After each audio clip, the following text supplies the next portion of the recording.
But what about your health? What about your strength? What about your peace of mind?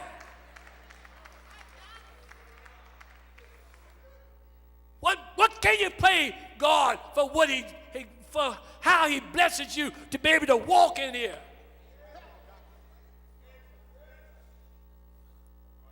We sit here and know that we're losing this church.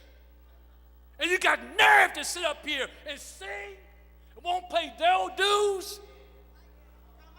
Got nerve to come into church and shout and pray and all of this and knowing you're losing your church.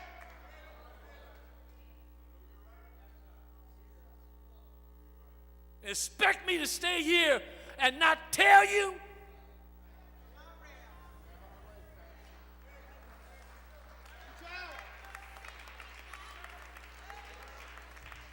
You owe God for waking you up this morning.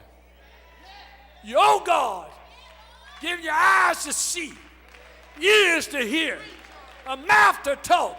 You owe God for the oxygen to go through your body. You owe God for his mercies. You owe God for his love. You owe God.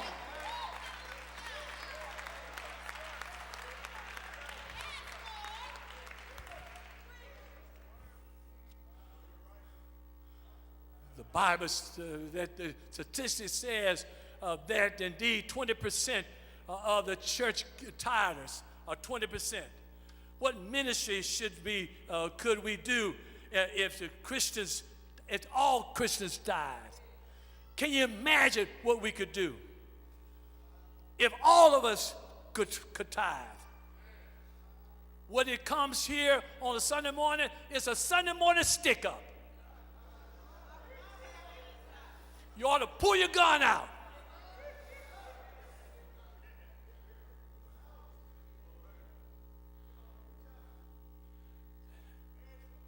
No wonder that the church is for the most part, is not victorious. Here you sit here, and our tithes is to be the first fruit, not the leftovers. All we get is leftovers. I mean, we need $20,000 a month to operate. If you want to go back to the east side, then go. But that's what it takes to run this place. January 2016, 14,000. January 2017, 12,000. January 2018, $9,860. Less.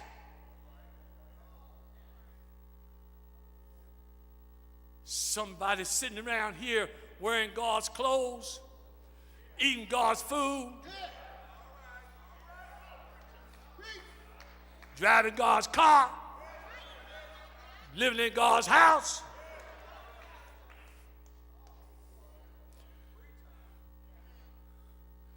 Think about Uncle Sam. He don't trust you for nothing. He gonna get it up front because he know how Negroes are.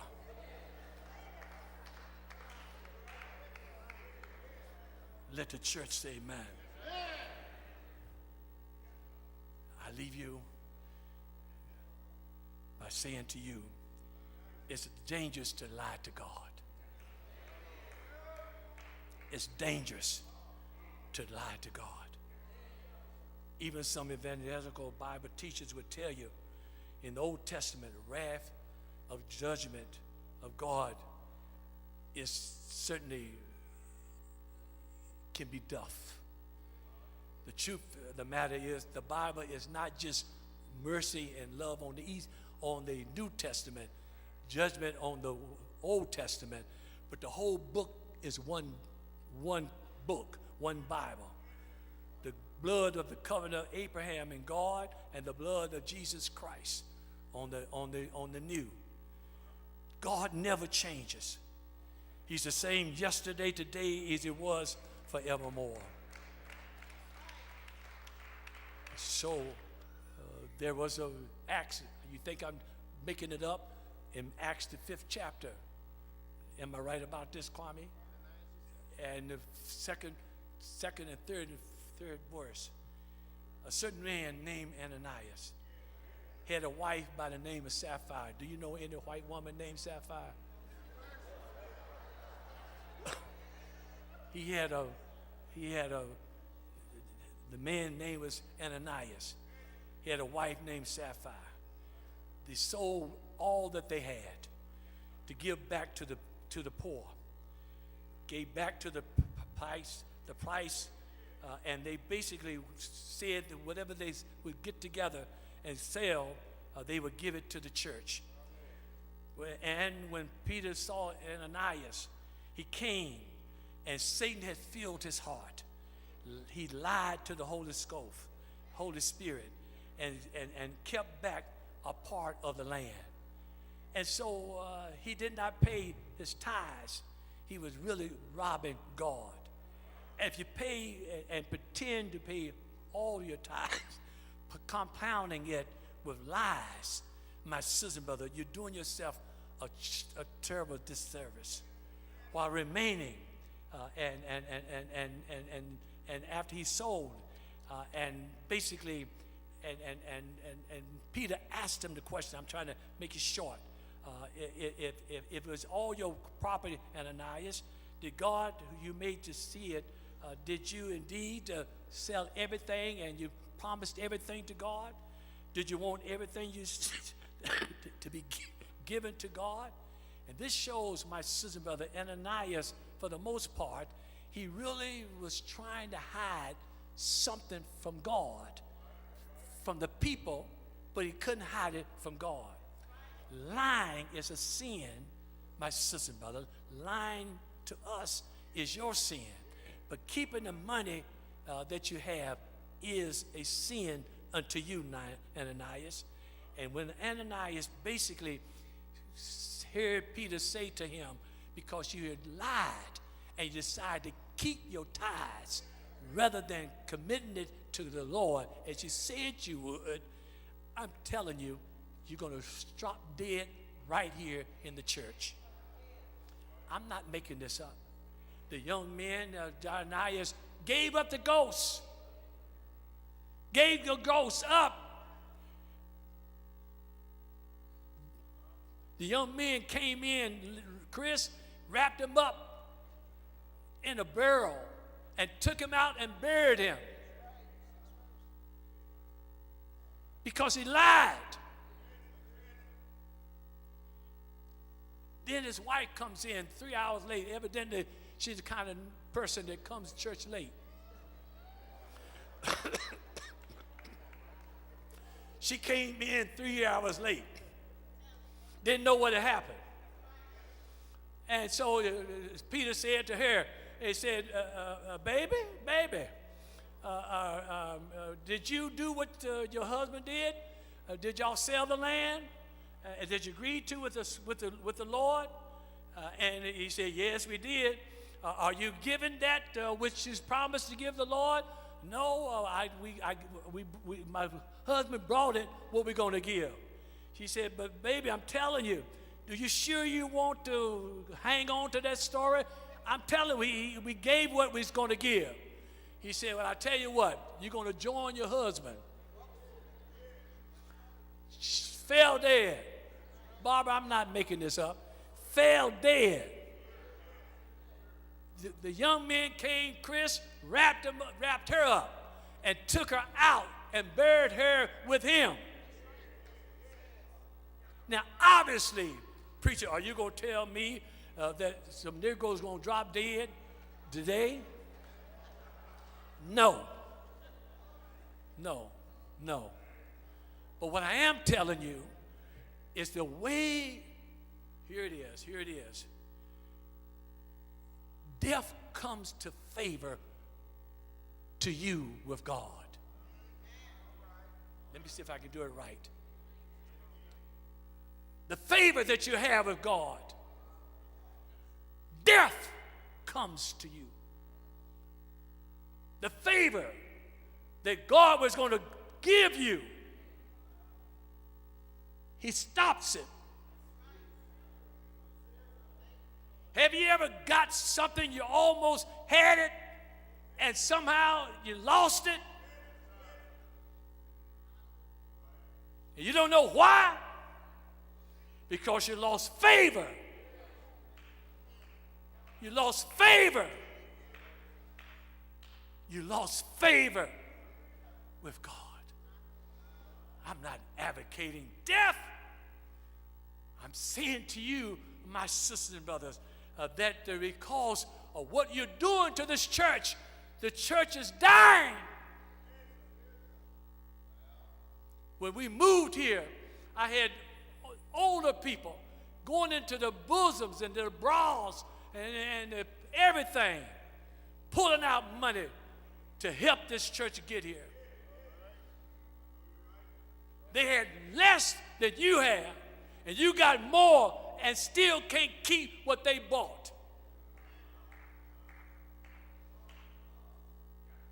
If I never get a chance to say anything else to you, I'm telling you today, you may not ever come back no more. But you're going to hear me today. It's one thing, stealing, you know the difference between stealing and robbing? Stealing is when you really, somebody got their back. You're sneaky. You know what I mean? But you Negroes got a lot of nerve. You do, you robbing and ain't got no gun. I'm saying to you, with the best way I can, with all of the emotion that I have and the frustration that I have, is that God is tired of your tip. He wants your tithe.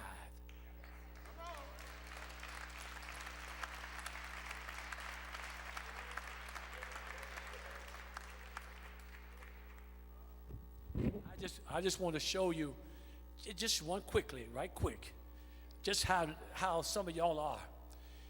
I mean, just God says, Holley, this is yours. This is yours. Just give me one. Just give me one. Just give me one. Just give me your one. But this is yours, Holley. And you gonna tell me what kind of God will give you this and he takes this? I mean,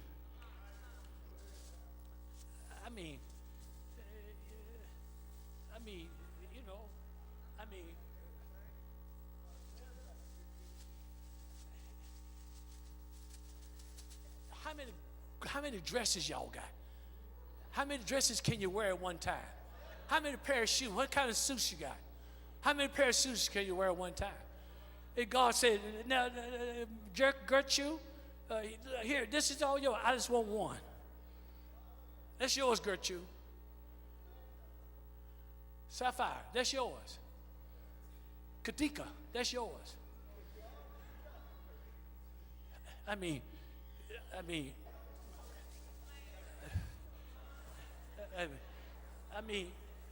just give that's.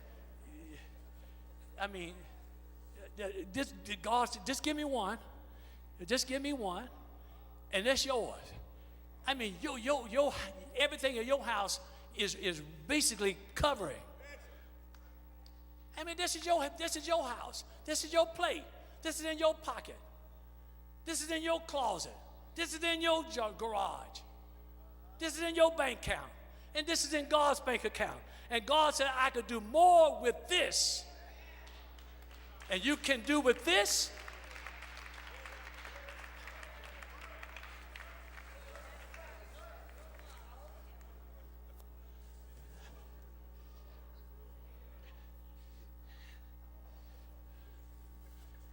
I'm trying to work this thing.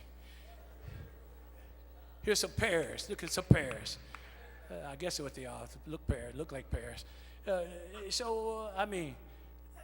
You mean tell me if God gives you this, you gonna tell me that you won't serve a God like this? This is your table, and this is God's table.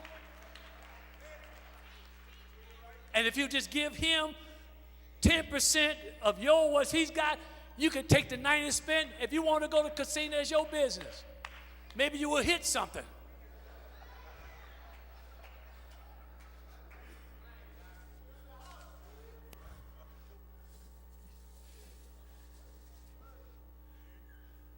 It's plums. I mean, look at, man, you look at all this stuff you accumulated. How many shoes, jerseys? You got some dresses, they 12, 10, 8, and you know you ain't getting back there.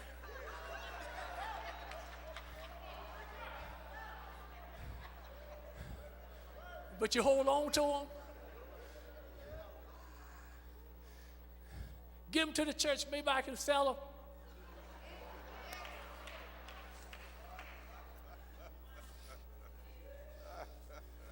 I'm through. Apples. Yeah.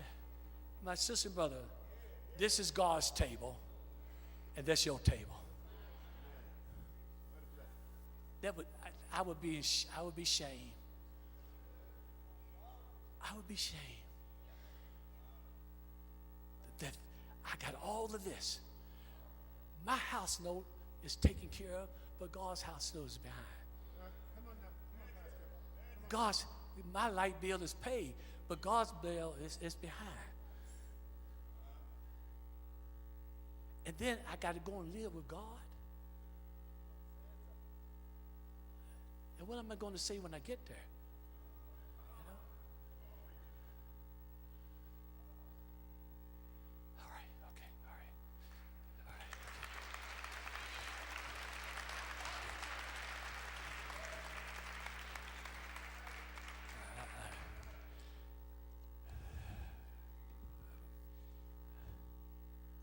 My sisters and brothers, I'm telling you, we need to raise $20,000 a Sunday.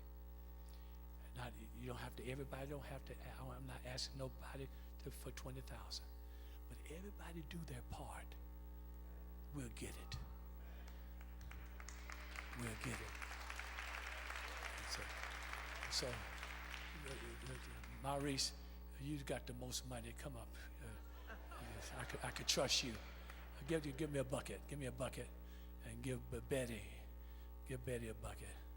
And then from now on, Betty, I want some baskets. I don't want no more buckets. Go out to someplace out there and get some. I'll get somebody pottery and make them for you. Some baskets. That's the problem is you got a small pot. But give them a basket. Come on, baby, come on. I need those of you who are going to give today anywhere from $100 to $500 today. Would you come? Had planned on giving some money today. That you're going to give your offering, church, whatever you're going to give the church. Just come. You're going to give $100 to $500. Just come. In the balcony, wherever you are. Anywhere from 100 to 500. That you're going to give 100 to 500. You're going to give the church anniversary, whatever you're going to give. It's all going to the same place. 100 to 500. I should have somebody representing the balcony. Fire stand. Okay. All right. God bless you. I'd like for you to walk down here if you're in the, whatever you're in. If you're in the balcony, I'd like for you to walk. I'd like for you to bring it if you could. Okay.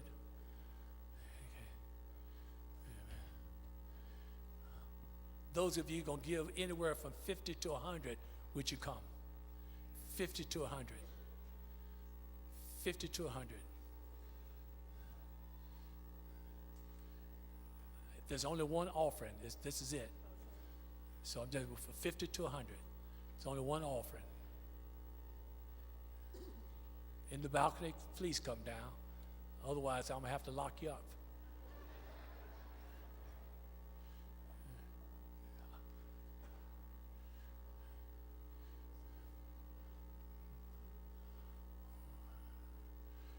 This is 50 to 100.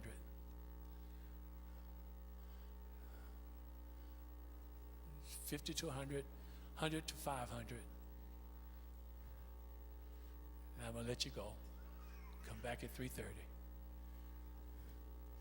I'll leave them there. Somebody going to take it and use it for as a anointing.